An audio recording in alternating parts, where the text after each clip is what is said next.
तो क्या हालचाल, सत श्री अकाल, मैं हूं नियॉन मैन एंड गाइस आज हम लोग बात करने वाले एल्विश यादव के बारे में। तो क्या एल्विश यादव को फिर से कुछ लीगल ट्रबल्स आ सकती हैं? वेल, कुछ रिपोर्ट्स के हिसाब से एक कोर्ट के तरफ से एल्विश के खिलाफ एफआईआर दर्ज करने की आदेश दे दी गई है। यस गाइस, आप लोग को एल्विश यादव का स्नेक वेनम वाला केस याद ही होगा, जिसके वजह से वो जुडिशियल कस्टडी में भी गए थे। एंड शायद से आप लोग को ये भी याद होगा कि ये केस मेनका गांधी के NGO PFA people for animals की तरफ से किया गया था। वेल, यही केस से कनेक्टेड थे पीएफए के दो मेंबर्स जिन्होंने एल्विश के खिलाफ ये कंप्लेंट किया। उन्होंने आरोप लगाया कि घटना के बाद एल्विश यादव एंड उनके कुछ लोग मिलकर नॉट ओनली उन्हें सोशल मीडिया में धमकी दे रहे थे, बट एलिजेडली वो लोग उनके सोसाइटी में भी गाड़ियां लेकर घुस गए थे। तो अपेरेंटली ये घटना के बाद वो दो पीएफए के मेंबर्स पुलिस के पास गए थे शिकायत करने के लिए, बट कुछ एक्शन नहीं लिया गया था एल्विश एंड उनके साथियों के खिलाफ। तो इसीलिए फिर वो कोर्ट के पास गए एंड फिर कोर्ट के सुनवाई के बाद गाजियाबाद पुलिस को बोल दिया गया कि अब एक्शन लेना होगा। बट यार, टॉकिंग अबाउट एल्विश यादव, तो लगता है कि उनके एंड मीडिया के बीच में लफड़ा बढ़ते ही जा रहा है। यस गाइस, एक बिग बॉस के एपिसोड से ये एल्विश यादव वर्सेस मीडिया वाला कंट्रोवर्सी स्टार्ट हुआ था, जहां पर एल्विश ने पेड मीडिया बोल दिया था उन लोग को, एंड फिर मीडिया वाले एल्विश को बॉयकॉट करने की बात किए थे। वेल, अब क्या हुआ कि लाफ्टर शेफ्स जिस शो में एल्विश फीचर करने वाले हैं, उसके मीडिया प्रेस कॉन्फ्रेंस को एल्विश यादव अटेंड ही नहीं किए। वो खाली पैप्स के साथ इंटरैक्ट किए, फोटोशूट कंप्लीट किया एंड वहां से चल गए, कंप्लीटली इग्नोरिंग द मीडिया। अब हो सकता है इसके पीछे एग्जैक्ट रीजन कुछ और हो, बट जब से ये चीज हुआ है तब से स्पेकुलेशंस और भी ज्यादा बढ़ते जा रहा है। तो चलिए अब आगे बढ़ते हम लोग बात करने वाले हैं आशीष चंचलानी के बारे में। तो आशीष चंचलानी फैन से एक चीज रिक्वेस्ट की है। यस गाइस, उन्होंने ट्वीट करके बताया कि please stop believing rage bait shorts and edits you see online. मैं लास्ट पर्सन हूं जो कि जाकर लोगों को पोक करेगा and try to milk controversies out of it. Drama एक ऐसी चीज है जो कि मैं अपने कंटेंट में इंक्लूड करता हूं and not in real life. तो अज्यूम करना बंद करो, सुख शांति से जियो और जीने दो। और हाँ, ई लफड़ा 2020 से चल रहा है post the TikTok controversy, so stop assuming and setting narratives. तो चलिए अब आगे बढ़ते हम लोग बात करने वाले शैलेश लोधा के बारे में। तो popular Indian poet and actor Shailesh Lodha, आप इनको तारक मेहता का उल्टा चश्मा शो से भी जानते होंगे, वो आजकल के रोस्टिंग कल्चर को रोस्ट किए। बेसिकली एक इंटरव्यू के दौरान उनसे एक सवाल पूछा गया था कि आपको लगता है कि ये रोस्टिंग कल्चर जो है ये कभी कभी ह्यूमर और डिसरिस्पेक्ट के थिन लाइन को क्रॉस कर देती है? तो इस पर शैलेश लोधा रिप्लाई देते हैं कि सबसे पहली चीज, ह्यूमर कहाँ है उसमें? हास्य और उपहास में फर्क होता है। तू बुढ़ा, तेरी उम्र ऐसी, तू मर जा, ये ह्यूमर है। और जहां भी उनको लग रहा है कि अब हंसी नहीं आ रही है तो गाली फंसा दो। और मुझे तो ये समझ नहीं आता है कि गालियों में हंसते कैसे हैं लोग। तो या गाइस, इस टॉपिक को लेकर आपका क्या पर्सनल ओपिनियन है, मेरे को कमेंट्स में जरूर बताना। तो चलिए अब आगे बढ़ते हम लोग बात करने वाले गोल्ड मेडलिस्ट बॉक्सर के वायरल स्टोरी के बारे में। तो गाइस, कल से इंस्टाग्राम में एक रील बहुत ज्यादा वायरल जा रहा है of a gold medallist boxer जिनका नाम है कमल कुमार वाल्मीकि, जिनको बॉक्सिंग छोड़ के गार्बेज कलेक्टर बनना पड़ा था टू मेक अ लिविंग। इस वीडियो में वो बता रहे थे कि कैसे वो मल्टीपल मेडल्स जीते थे एंड और भी बहुत ऊपर जा सकते थे, बट उन्हें प्रॉपर सपोर्ट नहीं मिल पाई थी। Well, let me tell you कि ये जो क्लिप है ये काफी पुराना इंटरव्यू है, करीब 9 साल पुराना। अभी अचानक से ये रील्स में रीसर्फेस कर रहा है एंड लोग कमेंट सेक्शन में पूछ रहे हैं कि how can they help him, end of course government and public को भी क्रिटिसाइज किया जा रहा है कि ऐसे लोगों को इनफ सपोर्ट क्यों नहीं मिलता है। तो चलिए अब आगे बढ़ते हम लोग बात करने वाले हैं Kuldeep Yadav versus RCB fans के बारे में। तो Indian cricketer Kuldeep Yadav RCB team को थोड़ा सा रोस्ट कर दिया, जिसके बाद उन्हें काफी बैकलैश मिला। यस गाइस, बेसिकली एक लाइव स्ट्रीम के दौरान उन्हें एक सुपर चैट भेजा गया था from an account named RCB management, and super chat में लिखा गया था कुलदीप भाई आरसीबी में आ जाओ, एक गोलकीपर की जरूरत है। तो इस पर वो कुछ ऐसा रिस्पॉन्स दे, एक गोलकीपर की जरूरत है। तुम्हें गोलकीपर की जरूरत नहीं, तुम्हें ट्रॉफी की जरूरत है भाई। गोलकीपर क्या करोगे?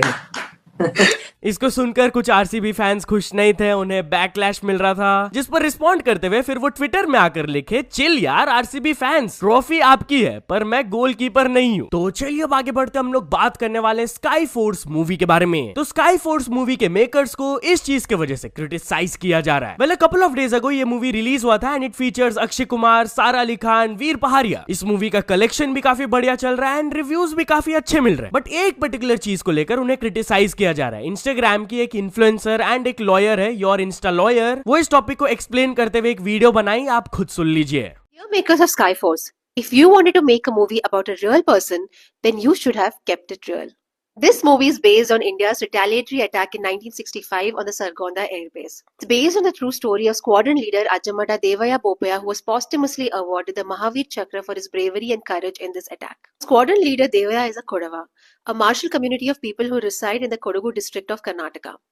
We have a unique culture and distinct tradition, and our ancestors were known to be warriors and agriculturalists. Our community has contributed immensely to the armed forces. Now, interestingly, in this movie, Squadron Leader Devaya and his wife have been represented as Tamilians. When you're making a movie about a real person, show respect to his roots and his culture and his family. Just because we're a minority of people that not many know about, you cannot change the entire lineage of a real person. You can have all the creative freedom in the world, but if you are marketing your movie and glorifying it as a story of a real person, then you should have kept it real. तो चलिए अब आगे बढ़ते हम लोग बात करने वाले एक फादर एंड सन के मोस्ट होलसम वायरल स्टोरी के बारे में। तो गाइस कल से ये वाला पोस्ट काफी ज्यादा वायरल जा रहा है, जहां पर आप लोग देख सकते हो कि एक पर्सन अपने पेरेंट्स को आईटीसी न्यू दिल्ली लेकर गए थे, बट इसके पीछे एक बहुत ही होलसम स्टोरी है। वो कैप्शन में बताया, my father was a watchman at the ITC in New Delhi from 1995 to 2000 और आज मुझे ये अपॉर्चुनिटी मिला to take him to the same place for dinner. तो वही कमेंट सेक्शन में सब लोग लिख रहे हैं व्हाट अ लवली स्टोरी। भाई मैं तुम्हें जानता नहीं, बट ये पढ़कर मुझे बहुत अच्छा लगा और तुमने मेरा दिन बना दिया। आनंद महिंद्रा भी लिखे, despite all the chaos that abounds in the world today, life still is beautiful and here's the evidence of that। और मोहक मंगल भी ये रेड हार्ट इमोजीज डाले। तो चलिए अब आगे बढ़ते हम लोग बात करने वाले एक अनएक्सपेक्टेड एफआईआर के बारे में। तो गाइस इंदौर में एक पर्सन के खिलाफ एफआईआर रजिस्टर कर दिया गया for giving money to a beggar. Yes guys, earlier Indore city में अनाउंस कर दिया गया था कि आप कोई भी बेगर को पैसे नहीं दे सकते हो, एंड अगर तो देते हो तो आपके खिलाफ एक्शन लिया जाएगा एंड एफआईआर भी रजिस्टर हो सकता है। एग्जैक्टली ऐसा ही कुछ यहाँ पर हो गया। एंड उस पर्सन को कितना पनिशमेंट मिल सकता है? Well, the guilty can be punished with imprisonment up to 1 year or a fine of up to 5,000 rupees or both. And not only this, वहां के एडमिनिस्ट्रेशन ने एक रिवॉर्ड भी अनाउंस किया of 1,000 rupees उन लोगों के लिए जो कि टिप ऑफ देते हैं अबाउट बेगिंग। तो चलिए अब आगे बढ़ते हम लोग बात करने वाले हैं दिल्ली मेट्रो से रिलेटेड कुछ इंटरेस्टिंग फैक्ट्स के बारे में। तो गाइस दिल्ली मेट्रो के पैसेंजर्स ईयर 2024 में क्या क्या सामान को छोड़ दिया गलती से, इससे रिलेटेड एक इंटरेस्टिंग रिपोर्ट आया। Well, apparently 89 laptops, 193 mobiles, 40 lakh rupees in cash, jewellery and in fact 9 mangalsutra को भी रिकवर किया गया था। एंड ये सारी चीजों को सीआईएसएफ पर्सनल्स की तरफ से राइटफुल ओनर को वापस भी कर दिया गया था। एनीवेज चलिए अब कुछ इंटरनेशनल स्टोरीज के बारे में बात करते हैं। तो फर्स्ट ऑफ ऑल हम लोग बात करने वाले स्पीड के बारे में। तो स्पीड के fans have gone too far. Well guys, currently Speed गए हुए हैं चिले एंड वहां से वो स्ट्रीम्स कर रहे हैं, बट गेस व्हाट, जब वो एक बस में ट्रैवल कर रहे थे तो कुछ क्रेजी फैंस उनका पीछा करके उनके गाड़ी के अराउंड फायरवर्क्स फेंकने लगे यार, लिटरली। आप ये क्लिप में देख लो। Those boys that got fireworks in the car. No. They're gonna try and trap one in. Bro. They're gonna try and trap one in. What the is happening, bro? What is happening, bro? They got fireworks in there trying to Bro, trap what the is happening? Bro, yo, we gotta go. We gotta go. Chad, I love y'all. Chile, I love y'all. Mazana Verde, green apples. Bye-bye.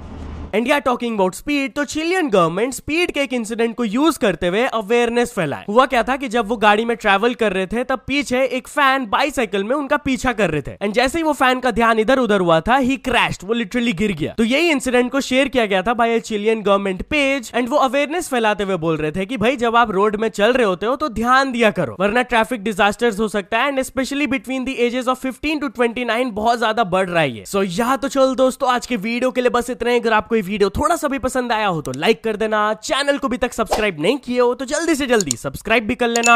News submission का link description में, वहां से जाके आप कुछ news भेजोगे तो आपको क्रेडिट्स भी मिल सकता है मेरे डिस्क्रिप्शन में। सो ऐसे सपोर्ट करते रहना। मिलते हैं नेक्स्ट वीडियो में, टिल देन बाय बाय।